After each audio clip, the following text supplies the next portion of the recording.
how do we improve lead quality and lead generation for a colocation data center? And what's the most important thing to be thinking about if you're trying to improve lead generation and lead qualification for a colocation data center? It starts with recognizing that your buyers, your most important and second most important buyer personas, have a very different way of researching and comparing colocation and purchasing colocation than they did as recently as 10 years ago.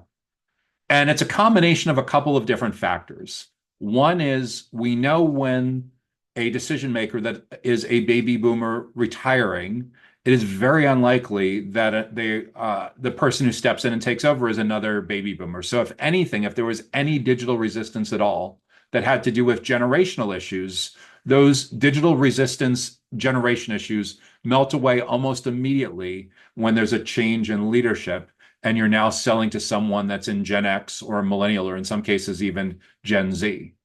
And just as Google validated 15 years ago that the more highly educated a particular buyer is, the more likely it is that they truly understand the difference between paid and organic on a traditional search engine results page. It's the same thing. Again, newer generations tend to favor a more self-driven buyer's journey, self-propelled buyer's journey. They don't necessarily need the golf tournament or the big cabana party to be able to be influenced in how they evaluate colocation options. And in many ways, they're looking at colocation as a technology purchase as opposed to a real estate investment. And of course, there's real estate involved in providing colocation, but even we know the real estate industry, commercial, residential, industrial, mission critical, it is all going through big periods of change because your buyer personas have very different preferences. One of the interesting parts is I sometimes get pushback from CEOs of colocation centers that tell me that, like, yeah, our primary buyer is like a CTO of a manufacturing company or financial services company, and they're different. They don't want like webinars. They don't go to review websites. They don't go to podcasts. I'm like, that's really interesting because these exact same CTOs also buy SaaS.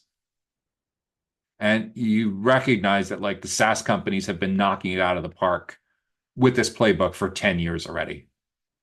You could trace the roots to people like HubSpot and Content Marketing Institute, Joe Polizzi, Marcus Shart, all these folks. But at the end of the day, the CTOs, the more highly technical your IT buyer is, the more cynical and the more anti-marketing and the more anti-sales stereotypes you're going to be contending with. So at the end of the day, your best shot for generating the right leads from the right people in the right places and at the right time is showing up in the right context.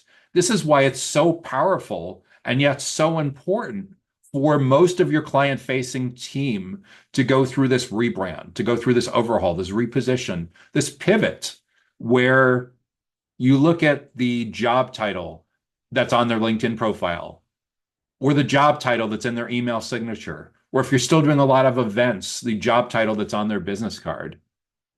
Is anyone really worried that they're going to not be able to spend time with sales professionals when it comes to being a CTO or CFO or COO? No.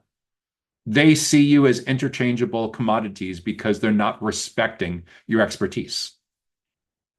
When you're able to turn the corner and now show up as a consultant, as an industry expert, as a teacher, as a trusted advisor, as a thought leader, game-changing impact nearly overnight.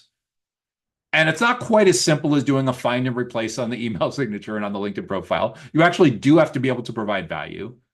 But in many companies, it starts with identifying that there typically are a few people that rise to that level of being seen as industry experts and consultants and trusted advisors. Your challenge is to be able to cross-pollinate that knowledge through onboarding, ongoing training, formal processes, certifications, to be able to have that trickle down to most or all of your team members. And when you do, game changer for your lead generation.